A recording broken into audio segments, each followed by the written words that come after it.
हामी यो मकवानपुरको लामी डाँडामा छौँ। हेटौँडा 2 लामी डाँडाको यो हामी गुराँस टिप्न आएको। जम्मा एउटा यत्रो किनिपेर आएको छ। झुप्पा अगाडि छ ल। यहाँनिर हेर्नुहोस् हाम्रो आमाको यात्रा यस्तो छ यो भिरमा।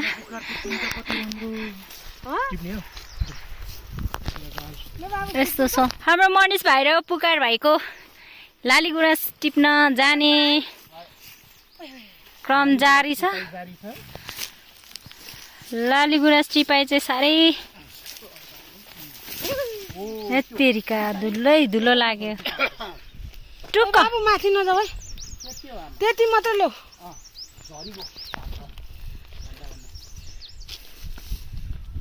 फुलेपछि ढक्क मक्क हुने पहाडमा बस्नेको मनै रमाउने भनेको हाम्रो पनि मन रमाइरहेको छ। हाम्रो नेपाल आइसक्नु भएको छ। ल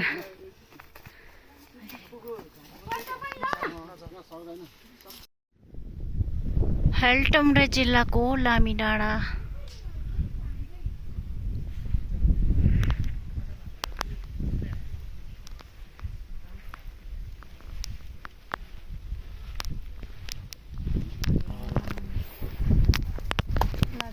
रुखमै बसे जस्तो ठ्याक्कै देखाउनु रुखमा बसे जस्तो देखाउ।